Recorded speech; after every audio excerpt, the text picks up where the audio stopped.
Hello, and welcome to Campaigns, the Exchange Relationship, and Making a Case. My name is Michael Brown, President of Targeted Insights, a nonprofit marketing consultancy specializing in fundraising, communications, and strategic development. And I'm so excited to be sharing with you some of the core principles that are practiced daily in successful fundraising. Although fundraising professionals use these principles day in and day out, the good news is that you don't have to be a fundraising professional to successfully adopt them in your local church, church school, or other outreach ministries. Our objective in this session is to systematically lead you through the thought process and the process steps you will need to construct a compelling case statement for your organization. After all, fundraising is a process, and making a case is the first step in the fundraising process. Making a strong case also forms the foundation of all successful fundraising efforts, and it's your case for support that becomes the cornerstone of the most successful fundraising communications. What is fundraising? At its core, fundraising is an exchange of values. For your supporters, church is more than just a place of worship. There are many values your supporters are seeking. Your members and other potential supporters may be yearning for a sense of belonging, a place that makes them feel welcomed and provides a sense of extended family, stability and support, of being there when the chips are really down. So a sense of belonging may be a motivation for support. Another example may be spiritual gift development, a place where people really feel that their skills and talents are actively utilized and appreciated and constantly growing. Again, this may be one of the many values underlying why your members support your particular congregation. Nurturing and mentoring may be a core value as well. Developing your leadership skills, youth leadership skills, discipling spiritual growth, exploring new talents, are all the sorts of skills that may be looked for. How about communities of association? For example, immigrant communities or single mother ministries, men's ministries. These are all values that may be tugging at the heartstrings of your membership. They may be motivators for supporting your local church. Community services like meeting humanitarian needs or health and human services, drug addiction programs, and inmate release programs, these are all based in core values that donors have and that they consider when giving to your organization. Perhaps it's educational enhancement, the Academy Annual Fund programs, or a tuition scholarship fund, and so on. We may also be considering spiritual mentoring as a motivator. Things like Pathfinder clubs, and the list continues. This may be a good point to pause this session and to make a list of the values that your supporters in your local congregation are seeking. We should also mention what fundraising isn't. Good fundraising isn't begging. Good fundraising isn't coercion. And fundraising isn't giving guilt trips. And good fundraising definitely isn't manipulation. In fact, church fundraising is ministry, cultivating giving hearts with kingdom purpose. It is honestly and sincerely encouraging people, inviting people to join in doing kingdom work. Now that you've begun your list, let's move on to the types of fundraising. There are various types of fundraising projects or campaigns that we should be aware of. The capital campaign is one example. Capital campaigns can be traditional campaigns that are bricks and mortar campaigns, and they deal with things like new construction of a church building or a major renovation on a school. Major equipment purchases are also another form of capital campaigns. Major equipment purchases can cover things like purchasing a new bus or a sound and lighting system for the church. These are by far the most common types of capital campaigns. Endowment campaigns are used to create or add to the organization's investment fund, where some predefined portion of the principal is maintained in the fund, and some portion of the income from the interest is used to support programs or for some other predefined purpose. To raise funds effectively, For these types of campaigns, you will need a compelling case for support. There are also project campaigns, and these project campaigns cover any multiple of targeted needs for an organization. They may be special projects like back-to-school backpack programs or community health screening programs. They may be current programs like community pantries or benevolence funds, and they may be rainy day savings programs to increase or replenish cash reserves available for emergent operational needs, and so on. Then there is an annual fund. As it's usually termed for schools and community service organizations, their purpose is to fund general operating expenses and program revenue for your organization. They build a donor base that can be cultivated and developed to support all fundraising efforts over time. Annual funds are also important in developing and motivating donors on an annual basis to provide the ongoing gift support needed to continuously fund the institution. For churches, this is usually the local budget. In all cases, the annual fund has a fixed time frame of 1 year. Its needs are usually reevaluated either at the end of the calendar year or at the end of the fiscal year. Once again, a compelling case statement is needed to maintain a vibrant annual fund. Now let's consider the anatomy of a case. As a pastor, you often find yourself in a position to invite members and non-members to invest in multiple kingdom-oriented projects. You may be encouraging folks to invest their time as volunteers. You may often ask people to invest their attention. You may also ask people to invest their money. And this is exactly why a case for support is needed.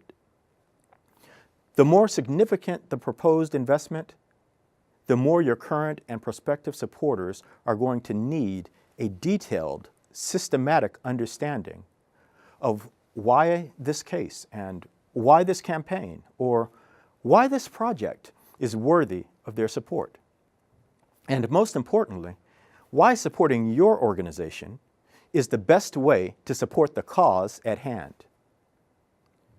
By creating your case for support, you are creating a reservoir of reasons to believe on which you can begin to draw from and create a case statement for your general audience, as well as separate case statements for each subsegment of your audience as needed. So to reiterate, your case for support is the foundation of all successful fundraising efforts. So what is a case for support? A case is the compilation of information about the organization, its needs, and opportunities to support the cause. The case for support will present the cause to donors. And by cause, we mean a set of community interests that we serve with dedication. A cause is a community need that your nonprofit organization is working to meet. It's the banner issue about which your organization rallies to make a positive social impact. So the case for your nonprofit is a set of carefully compiled reasons why your organization deserves support in serving your organization's cause. The case for support presents the cause through a case statement in a variety of ways. We call these ways case expressions. And case expressions range from very high-touch methods like face-to-face conversations to lower-touch methods like brochures and letters.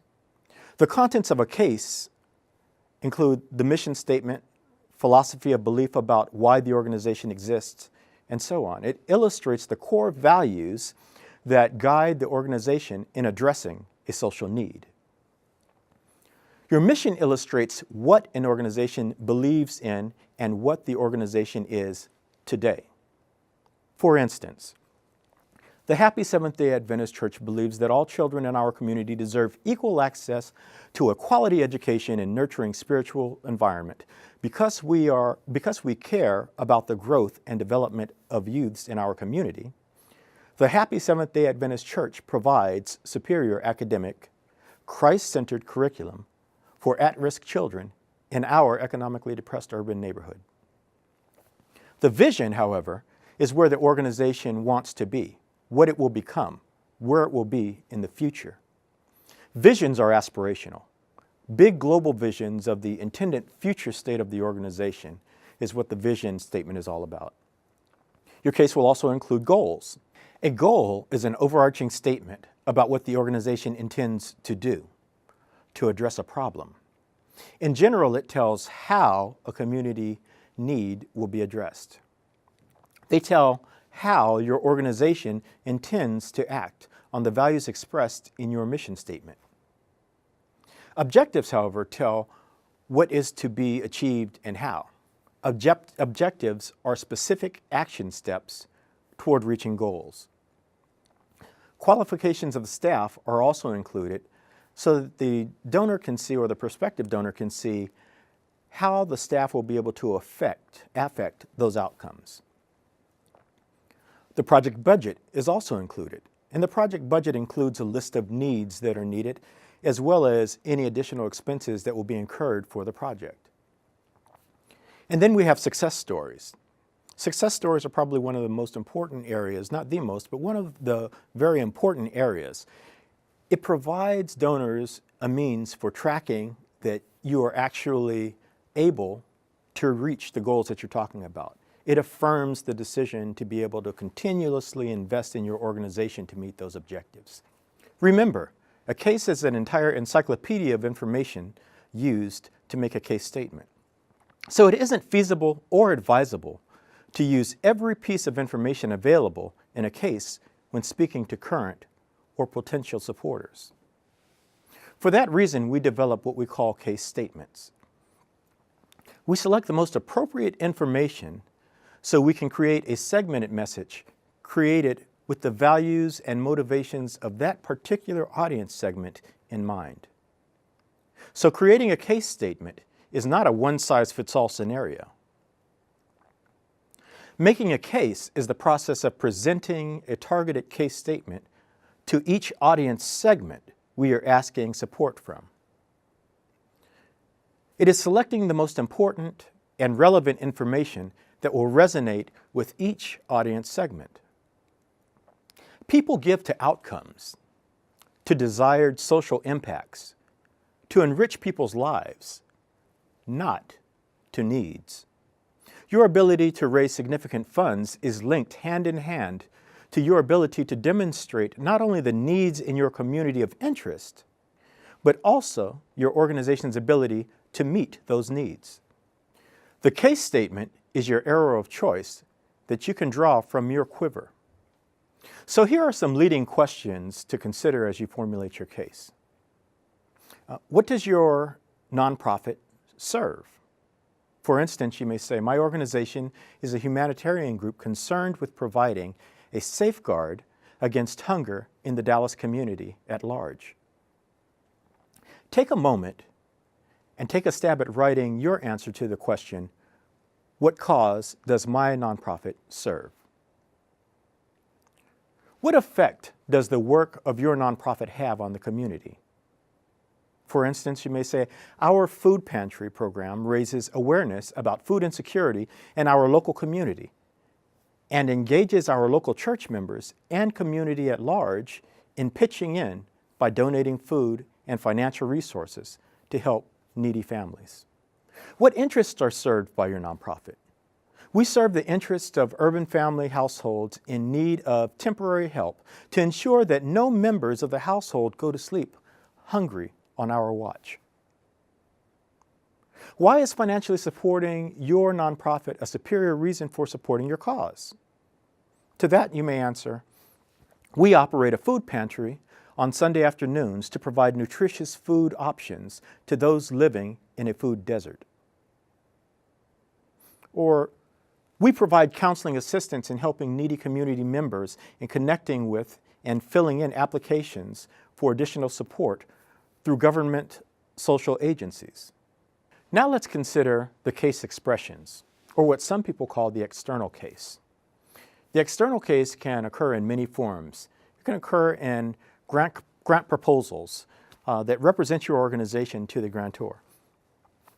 Major donor proposals that are often mailed or shown to major donors to explain your cause and to make your case. The annual report, which provides donors background information on the organization, what's been achieved, the success metrics. Some organizations use ministry reports instead of annual reports, and those ministry reports tend to focus on the impact that the programs have had on the lives of people in the community, and then add some financial measures behind that. Brochures are another case expression, and so are letters, which could be personalized or delivered in mass mailings. Phone conversations, which can be personal conversations or done in mass as well, automated. And then new media, like social networks and email, texting, websites, and blogs. Then there are group presentations that are also case expressions. There are oral presentations. They can be PowerPoint presentations, and so on. And of course, the face-to-face conversation. Any place and any way in which your organization tells its story is a case expression. It breathes life into the case statement. It adds visual, emotional, and rational flesh to the bones of the case statement. Once again, these case expressions are often thought of as the external case. There are also internal cases, and those tend to be the case resources that we use. It's the database of information and support points, the arguments, the visual images that make up the case itself.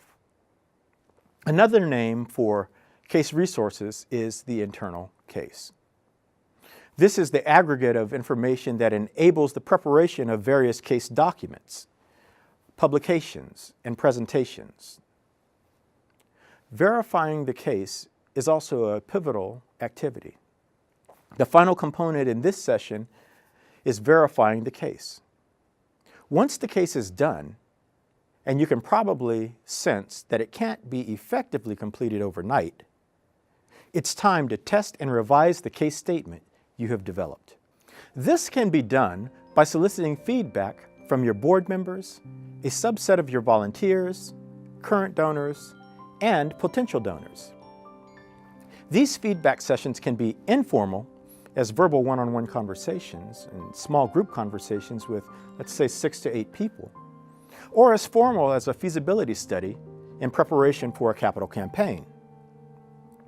The objective is not to rubber stamp the case statement or statements, but to elicit honest feedback. The feedback that will ultimately ready you and your organization to ask for financial support from a broader audience of current and potential supporters. Well, we've covered a great deal of information today, and I hope that you now have a working knowledge of campaigns, the exchange relationship, and making a case. You are in a unique position to influence your membership to cultivate a growing heart for philanthropic kingdom work. And creating compelling case statements are an excellent way to get the ball rolling. Happy case writing.